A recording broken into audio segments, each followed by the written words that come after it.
Last day നമുക്കൊരു mistake പറ്റി. സ്റ്റുഡൻസുമായിട്ട് ബന്ധപ്പെടുത്തിയുള്ളൊരു session ചെയ്തിട്ടുണ്ടായിരുന്നു. അപ്പോൾ ഇന്നലെ സെയിം ഇൻസിഡൻറ്റ് റിപ്പീറ്റ് ചെയ്യപ്പെടുകയുണ്ടായി. ഏകദേശം വൈകുന്നേരമായ സമയത്ത് ഒരു 4 മണിയോട് കൂടി UAE×3 എന്നുള്ള എൻ്റെ സിംഗിൾ ഡേ എന്നുള്ളൊരു ക്യാപ്ഷൻ ചേഞ്ച് ആവുകയാണ്.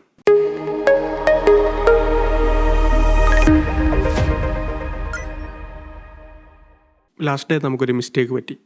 നമ്മൾ കഴിഞ്ഞ ആഴ്ച UAEയുടെ ഡിഫറെൻറ്റ് ലൊക്കേഷൻസിൽ ജോലിയിൽ കയറിയിട്ടുള്ള സ്റ്റുഡൻസുമായിട്ട് ബന്ധപ്പെടുത്തിയുള്ളൊരു സെഷൻ ചെയ്തിട്ടുണ്ടായിരുന്നു. പിന്നെ സിംഗിൾ ഡേ UAE×3 പിന്നെ ഡിഫറെൻറ്റ് ലൊക്കേഷൻസിൽ സെയിം ഡേ ജോബ് കയറിയിട്ടുള്ള ഒരു പോസ്റ്റ് അതിനെ ബേസ് ചെയ്ത് നമ്മളൊരു സെഷനും ചെയ്തിട്ടുണ്ടായിരുന്നു. അപ്പോൾ ഇന്നലെ സെയിം ഇൻസിഡൻറ്റ് റിപ്പീറ്റ് ചെയ്യപ്പെടുകയുണ്ടായി. ഇന്നലെ മീൻസ് 2 days ബിഫോർ. അപ്പം നമ്മൾ സെയിം ഇൻസിഡൻറ്റ് റിപ്പീറ്റ് ചെയ്യുന്ന സമയത്ത് സെയിം പോസ്റ്റർ നിങ്ങൾക്ക് സൈഡ് കാണാം. റിപ്പീറ്റ് ചെയ്തിട്ട് ഇതുപോലെ തന്നെ ഡിഫറെൻറ്റ് ക്വാളിഫിക്കേഷനുള്ള അല്ലേ, ഇതിൽ BBA BCom something chemistry something different stream നിങ്ങൾക്ക് കാണാം, ലൊക്കേഷൻസും നിങ്ങൾക്ക് കാണാം. അപ്പോൾ അത് ഈ ഒരു പോസ്റ്റർ നമ്മൾ റിലീസ് ചെയ്യുന്നത് ഏകദേശം ഒരു ഉച്ച സമയത്തോടു കൂടി അല്ലേ 3 പേരുള്ള ഇൻഫർമേഷൻ കിട്ടിയപ്പോൾ നമ്മളത് ബേസ് ചെയ്ത് വിത്ത് പെർമിഷൻ പോസ്റ്റർ ഔട്ട് ചെയ്തു. ഏകദേശം വൈകുന്നേരമായ സമയത്ത് ഒരു 4 മണിയോട് കൂടി UAE×3 എന്നുള്ള എൻ്റെ സിംഗിൾ ഡേ എന്നുള്ളൊരു ക്യാപ്ഷൻ ചേഞ്ച് ആവുകയാണ്. UAE×4, അതായത് ഒരേ ദിവസം 4 പേർക്കാണ് എന്നുള്ള ഒരു മിസ്റ്റേക്ക് കറക്ഷൻ അതിലേക്ക് വരികയാണ്. ലാസ്റ്റ് വീക്ക് നടന്നത് UAE×3 എൻ്റെ സിംഗിൾ ഡേയിൽ നടന്നിട്ടുള്ള 3 ഡിഫറെൻറ്റ് ലൊക്കേഷൻസിൽ. ഇതിപ്പം Into3 ആയിരുന്നു നമ്മൾ സെക്കൻഡ് പോസ്റ്റർ ഇറക്കിയെങ്കിൽ അത് വൈകുന്നേരത്തെ ആയതുകൂടി Into4 ആയി മാറി എന്നുള്ളതാണ്. അപ്പം ഇതിൽ നിന്നൊക്കെ നമുക്ക് മനസ്സിലാകുന്നൊരു കാര്യം എന്താണെന്ന് വെച്ചാൽ കോഡേഴ്സ് ആർ ഹയറിങ് ഡിഫറെൻറ്റ് ലൊക്കേഷൻസിൽ ഹയർ ചെയ്യപ്പെടുന്നുണ്ട് അല്ലേ. സോ ദെയർ പൊസിഷൻ അല്ലെങ്കിൽ അവർ ആസ് എ ഫ്രഷറായിട്ടും അല്ലെങ്കിൽ എക്സ്പീരിയൻസ്ഡ് ആയിട്ടും there starting there career. Those who are seriously approaching this career very genuinely and very confidently they are getting the opportunities. So നമുക്കത് നമ്മൾ ഓരോ കുട്ടികളുടെയും ജോലി കയറുന്ന കുട്ടികളുടെ ട്രാക്ക് നമ്മൾ നോക്കുന്ന സമയത്ത് നമുക്കതിൽ കറക്റ്റ് അനലൈസ് ചെയ്യാൻ കഴിയുന്നുണ്ട്. They are very hard working for that. വളരെ സീരിയസ് ആയിട്ട് ജോബ് ഹണ്ടിങ് ആണ് അത്. അവർ പറഞ്ഞ പോലെ അല്ല, നമ്മൾ കഴിഞ്ഞ മുന്നിലത്തെ സെഷനിൽ പറഞ്ഞായിരുന്നു. വൺസ് ദേ എന്താ പറയുക, അതിൽ അവർ അത്രയും ഡെഡിക്കേറ്റ് ആയിട്ട് വർക്ക് ചെയ്ത് ഫൈൻഡ് ഔട്ട് ചെയ്തിട്ട് ഇല്ല. അത് പല സിസ്റ്റമാണ് നമ്മളതിൽ പറയാറുണ്ട്. കുട്ടികൾ ഇൻറ്റേൺഷിപ്പ് ആഡ് ചെയ്തിട്ടുണ്ട്, അല്ലെങ്കിൽ എക്സ്പീരിയൻസ് ഗെയിൻ ചെയ്തിട്ടുണ്ട്, ഫ്രഷർ ഉണ്ട്. ഈ ടാഗെല്ലാം എന്താ പറയുക, ഇതിലുള്ള ഇങ്ങനെയുള്ള പ്രോസസ്സിലൂടെ ഒക്കെ അവർ കടന്നു പോയിട്ടുള്ള ആളുകളാണ്. അപ്പോൾ അതിൻ്റെ കൂടെ ആ ഒരു എക്സ്പോഷർ കിട്ടുന്ന സമയത്ത്, അല്ലെങ്കിൽ എന്താ പറയുക GCC പോലുള്ള രാജ്യങ്ങളിൽ എസ്പെഷ്യലി UAEയിലൊക്കെ ഈ പറഞ്ഞ പോലെ ഇൻറ്റേൺഷിപ്പൊക്കെ ആഡ് ചെയ്ത് എക്സ്പീരിയൻസ് ഒക്കെ ഗെയിൻ ചെയ്ത് അവർ ഡിഫറെൻറ്റ് ജോബ് ഓപ്പർച്യൂണിറ്റീസിന് വേണ്ടി ആത്മാർത്ഥമായിട്ട് ട്രൈ ചെയ്യാൻ. അപ്പോൾ ഇങ്ങനെ കിട്ടുന്ന കുട്ടികളെല്ലാം അവർ സംവൺ റെഫറൽ ത്രൂ കയറിയ ഒരു ഡിഫറെൻറ്റ് മെത്തേഡ് ത്രൂയാണ് അവർ ട്രൈ ചെയ്തിരിക്കുന്നത്. അപ്പോൾ ഈ ഒരു ഹാപ്പിനെസ് അല്ല, നമുക്കത് Into3 നെക്സ്റ്റ് 2-3 days കഴിയുമ്പോഴത്തേക്ക് അത് Into4 ആയി സെയിം ഡേ. അതിൽ പറഞ്ഞ പോലെ എക്സ്പീരിയൻസ് ഉണ്ട്, ഫ്രഷേഴ്സ് ഉണ്ട്, പറഞ്ഞ പോലെ ഇൻറ്റേൺഷിപ്പൊക്കെ ആഡ് ചെയ്ത് റെഫറൽ ത്രൂ കയറിയവരുണ്ട്. അപ്പോൾ നമുക്കത് easily job opportunities easily find out ചെയ്യുക എന്നുള്ളതല്ല, നമ്മൾ അതിന് വേണ്ടിയിട്ട് അത്രയും ഫോക്കസ് ചെയ്തിട്ട് വർക്കൗട്ട് ചെയ്യുക എന്നുള്ളതാണ്. അപ്പോൾ അത് തീർച്ചയായിട്ടും റിസൾട്ടിലേക്ക് നമ്മൾ ലാസ്റ്റ് സെഷനിലും സെയിം കാര്യം തന്നെയാണ് പറഞ്ഞത്. അപ്പം ഇതാണ് നമുക്ക് സംഭവിച്ചിട്ടുള്ള മിസ്റ്റേക്ക്. മീൻസ് സെയിം എന്താ പറയുക അല്ലേ, നമ്മൾ ഉച്ചവരെ 3 വൈകുന്നേരമാകുമ്പോഴത്തേക്ക് അത് 4 ആയി. അപ്പോൾ അതിന് നമുക്ക് മനസ്സിലാവുന്നത് ഹയർ ചെയ്യപ്പെടുന്ന ആളുകളുടെ എണ്ണം ഡെയിലി കൂടി വരുന്നുണ്ട്. നമ്മൾ അത്രയും ഫോക്കസ് ചെയ്ത് കഴിഞ്ഞാൽ തീർച്ചയായിട്ടും ഒരു എൻട്രി ലെവൽ ജോബ് നമുക്ക് സംവർ നമുക്ക് ക്യാച്ച് ചെയ്യാൻ കഴിയും.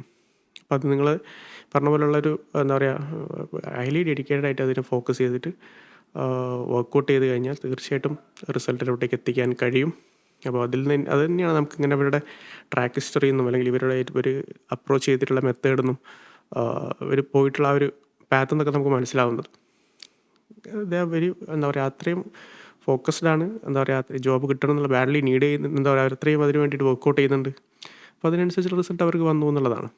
അപ്പോൾ അത് നിങ്ങൾ നല്ല രീതിയിൽ എന്ത് ചെയ്യുക, ആ ഒരു പോസിറ്റീവായി തന്നെ എന്ത് ചെയ്യുക കാര്യങ്ങൾ കാണുക. ഇപ്പോൾ ഒരുപാട് പേര് ഓപ്പർച്യൂണിറ്റീസിനെ പറ്റി ചോദിക്കാറുണ്ട്, അല്ലെങ്കിൽ എങ്ങനെ അവിടെ ജോബ് ഓപ്പർച്യൂണിറ്റീസ് കിട്ടിയതൊക്കെ ചോദിക്കാറുണ്ട്.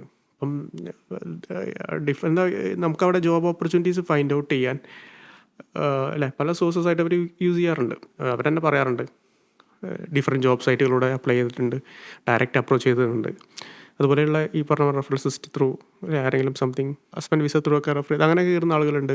അപ്പോൾ ഇത് വലിയൊരു ഏരിയ തന്നെയാണ്. ഹെൽത്ത് കെയർ ഇൻഡസ്ട്രിയുടെ ഒരു വൈറ്റൽ ഏരിയ ആണ് മെഡിക്കൽ കോഡിംഗ് എന്ന് പറയുന്നത്. പ്രോപ്പറായിട്ടുള്ള കോഡിംഗ് അല്ലേ, പ്രോപ്പറായിട്ടുള്ള ബില്ലിംഗ് അല്ലെങ്കിൽ പ്രോപ്പറായിട്ടുള്ള സിസ്റ്റം ആ ഇൻഷുറൻസ് ഏരിയ വളരെ സ്റ്റെബിലൈസ് ആയിട്ട് കൊണ്ടുപോകാൻ ഈ ഒരു സിസ്റ്റം നിർബന്ധമാണ്.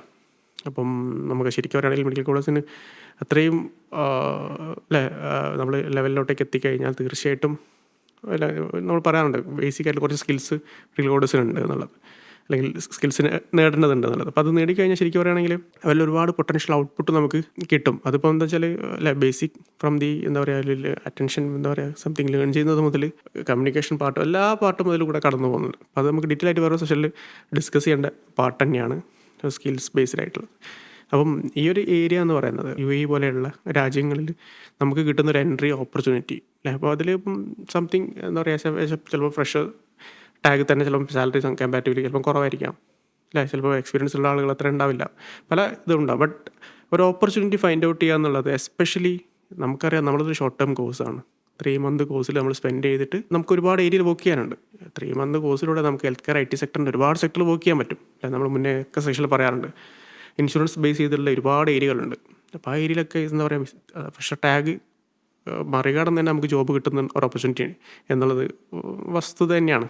അപ്പോൾ ഒരുപാട് പേര് അങ്ങനെ കയറുന്ന ആളുകളുണ്ട്. എന്ന് വെച്ചാൽ നമുക്ക് ഇനിഷ്യൽ ലെവലിൽ എന്താ പറയുക ഒരു കരിയർ ഡെവലപ്പ് ചെയ്യാൻ ആ ഒരു എൻട്രി ലെവൽ ജോബ് കൊണ്ട് കഴിഞ്ഞിട്ട് പിന്നെ നമ്മൾ എന്ത് ചെയ്യും once got exposure in that field എന്ന് നമുക്ക് എന്ത് ചെയ്യാം ഈസിലി അതർ ഓപ്ഷൻസിലേക്ക് നോക്കാം. വൺസ് എക്സ്പീരിയൻസ് ആയി കഴിഞ്ഞാൽ അങ്ങോട്ടും ഇങ്ങോട്ടൊക്കെ ജമ്പ് ചെയ്യാം അല്ലേ. നമ്മൾ അവിടെ നിന്നൊക്കെയാണ് കണക്ഷൻസ് ബിൽഡ് ചെയ്യുക. അവിടെ എത്തിക്കഴിഞ്ഞാൽ അല്ലെങ്കിൽ അവിടെ ഇങ്ങനെ ഓപ്പർച്യൂണിറ്റി കിട്ടിക്കഴിഞ്ഞാൽ അതിനനുസരിച്ച് നമ്മൾ നെക്സ്റ്റ് ലെവലിലോട്ടേക്ക് മൂവ് ചെയ്യും. ആ കാര്യങ്ങൾ അതിൻ്റെ വളരെ സ്മൂത്തായിട്ട് കാര്യങ്ങൾ നടക്കും എന്നുള്ളതാണ്. എല്ലാവരോടും പറയാനുള്ളൊരു കാര്യം എന്ന് വെച്ചാൽ വളരെ സീരിയസ് ആയിട്ട് കോഴ്സിനെ കാണുക. ഈ ഹെൽത്ത് കെയർ ഇൻഡസ്ട്രി അല്ലെങ്കിൽ ഹെൽത്ത് കെയർ IT പാർട്ടും ഇൻഷുറൻസ് സെക്ടേഴ്സൊക്കെ വളരെ ഫാസ്റ്റായിട്ട് വളർന്നുകൊണ്ടിരിക്കുകയാണ്. ഇതൊരു ഹെൽത്ത് കെയർ ഇൻഡസ്ട്രിയുടെ വൈറ്റൽ പാർട്ട് തന്നെയാണ് മെഡിക്കൽ കോഡിംഗ് ആൻഡ് ബില്ലിംഗ് എന്ന് പറയുന്നത്. വെച്ചാൽ ഇത് വിത്ത് പ്രോപ്പറായിട്ടുള്ള കോഡിംഗ് ആണ്, പ്രോപ്പറായിട്ടുള്ള ഡോക്യുമെൻറ്റേഷൻ, പ്രോപ്പറായിട്ടുള്ള പേയ്മെൻറ്റും എല്ലാവർക്കും അതിൻ്റെ ഒരു ബിസിനസ് സ്റ്റെബിലൈസേഷൻ നടക്കണമെങ്കിൽ ഇത് പ്രോപ്പറായിട്ട് നടക്കണം. ഈ ഒരു സിസ്റ്റം നമുക്ക് അത്രയും ഓപ്പർച്യൂണിറ്റീസ് ഗ്ലോബലി നമുക്ക് തരുന്നുണ്ട്. അത് എന്താ പറയുക ഇൻഷുറൻസിൻ്റെ ഗ്രോത്തും എല്ലാം നമുക്ക് കണക്ട് ചെയ്ത് വായിക്കുന്നത് ഇത് ഫ്യൂച്ചറും കൂടെ ഫോക്കസ് ചെയ്തിട്ട് തന്നെയാണ് നമ്മളിത് കാര്യങ്ങൾ നിങ്ങളോട് എന്ത് ചെയ്യുന്നത് ഷെയർ ചെയ്യുന്നത്. ഇപ്പോൾ ഈ ഒരു ഇൻസിഡൻറ്റ് ഷെയർ ചെയ്യാനാണ് ഇന്നത്തെ ഒരു സെഷൻ നിങ്ങളോട് കാര്യങ്ങൾ എക്സ്പ്ലെയിൻ ചെയ്തിരിക്കുന്നത്. അപ്പോൾ അത്രയും എന്ത് ചെയ്യുക ഡെഡിക്കേറ്റ് ചെയ്ത് എന്ത് ചെയ്യുക ഫോക്കസ് ചെയ്തുകൊണ്ട് അപ്രോച്ച് ചെയ്യുക. ഓരോ ഓപ്പർച്യൂണിറ്റി ഫൈൻഡ് ഔട്ട് ചെയ്യുന്നതിലൊക്കെ ആ ഒരു സിൻസിയറിറ്റിയും ഒക്കെ നിങ്ങൾ എന്ത് ചെയ്യുക കാണിക്കുക. തീർച്ചയായിട്ടും റിസൾട്ട് നിങ്ങൾക്ക് എൻഷുർ ചെയ്യാൻ കഴിയും. അപ്പോൾ ആ ഒരു ഹാപ്പിനെസ് എന്ന് പറയുന്നത് അല്ലേ ഞാൻ പറഞ്ഞില്ല UAE into 3 ഒരു 2 days കഴിയുമ്പോൾ UAE into 4 ആവാണ്. അത് കൂടുതൽ കുട്ടികൾക്ക് ജോലി കിട്ടുന്ന കൂടുതൽ അവരുടെ കരിയറിലൊക്കെ എന്താ പറയുക ഒരുപാട് നല്ല കരിയറിലൊക്കെ ഉയർച്ചയൊക്കെ നേടാൻ കഴിയട്ടെന്ന് ആത്മാർത്ഥമായിട്ട് ആഗ്രഹിക്കുകയാണ്, പ്രാർത്ഥിക്കുകയാണ്. Take care and by.